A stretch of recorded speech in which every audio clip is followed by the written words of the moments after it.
¿Qué tal? Muy buenas, bienvenidos a su resumen sencillo, rápido y con una visión independiente del mercado, y en el cual al final del todo tendrán algunas ideas para poder construir sus carteras. Ya saben, estábamos muy atentos desde la semana pasada a toda la evolución del consumo. Para nosotros el consumo es el pilar fundamental de la economía y hemos estado atentos a todo lo que nos llegaba respecto al Black Friday. Arrancábamos la semana pasada con buenas noticias de algunas de las asociaciones que nos decían que la parte de viajes iba a ser mucho mejor que el año pasado. Se esperaban crecimientos de en torno al 3 al 6% en los desplazamientos y también se esperaban que las ventas fueran arriba en torno a un 2,5-3,5% en comparación con el año pasado. Pues bien, después de este fin de semana de lujuria de consumo, estamos ante las primeras encuestas respecto a cómo ha resultado ese Black Friday que se está alargando por el Cyber Monday.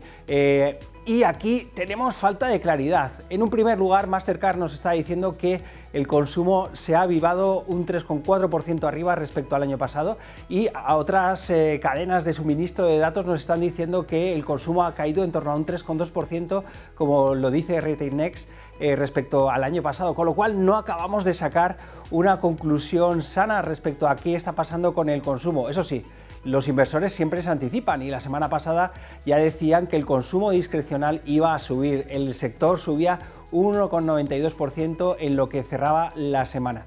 La semana pasada no fue solo consumo, sino que también tuvimos datos importantes respecto a precios. Tuvimos la medida favorita de la Reserva Federal para controlar la inflación, como es el PCE. Este subía un 2,8% frente a las expectativas que lo sitúan un poquito más abajo. En España vimos subidas de la inflación hasta niveles del 2,4%, la subyacente se rebajaba hasta niveles del 2,5% y el Banco de España nos dice que va a haber subidas del IPC como consecuencia de la DANA, y el PIB también los van a revisar ligeramente a la baja. En la eurozona ya veíamos cómo salía el IPC cercano a niveles del 2,3%, con lo cual sacamos una conclusión de que los datos son al alza en IPC, pero controladitos en la parte de subyacente. Como consecuencia de estos datos, no nos sorprende que algunos miembros del Comité Ejecutivo del Banco Central Europeo, como Isabel Schnabel, nos dijeran que les queda poco margen para seguir recortando tipos de interés porque las políticas monetarias están dejando de ser restrictivas. Lo mismo durante el fin de semana. Ueda del Banco de Japón nos dice que está cerca de volver a subir tipos de interés, y todo esto se reflejaba sobre todo en el precio del oro, que caía un 2% durante la semana pasada. También importante durante la semana pasada toda la política exterior. Comenzábamos con algunas manifestaciones de la administración saliente. Biden está metiendo volatilidad al mercado y nos decía que va a meter más sanciones a todos los que estén exportando material tecnológico, principalmente semiconductores, a China, para hacer que China vaya un poquito más lenta en su carrera. Parece que la severidad de esas medidas se empezaba a disolver conforme avanzaba la semana, y esto hacía que los mercados en renta variable norteamericana acabaran brillando con subidas del 1,12% de S&P frente a mercados europeos que siguen con la vorágine de la volatilidad política, sobre todo en Francia. Veíamos como el IBEX se dejaba cerca de un 0,13%, y es que la política ha sido muy importante, sobre todo la que está marcando Donald Trump. Aparte de lo que Biden decía, Donald Trump amanecía la semana diciendo que propondría un arancel de un 25% para Canadá, de un 25% para México y de un 10% adicional para China. Y este fin de semana se ha levantado diciendo que podría poner un arancel del 100% a todos los países BRIC que digan que van a mantener su pulso al dólar norteamericano. Si dicen que no crearán una divisa alternativa, podrían salvarse de este arancel del 100%. Tendríamos tres medidas políticas que marcaron la semana pasada, más allá de toda la parte arancelaria y exportadora. En primer lugar, como vimos la semana pasada, el nombramiento del secretario del Tesoro, Bessent. Este nombramiento ha hecho que los tipos de interés a largo plazo en Estados Unidos hayan caído y hacía que la renta fija en general en Europa subiera un 1,09%.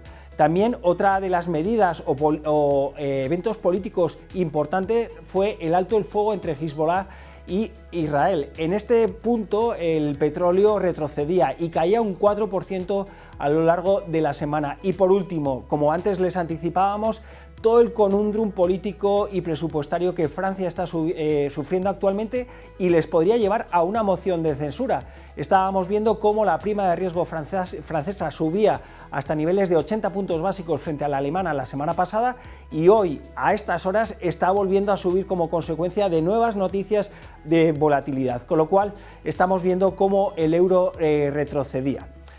Parece mentira, pero va avanzando el año y estamos a puertas de cerrarlo. Y creo que la nota de cierre del mes de noviembre es esa divergencia entre Europa y Estados Unidos en renta variable. No veíamos tanta divergencia entre ese más 25% de Estados Unidos y ese 4 o 5% de rentabilidad en Europa.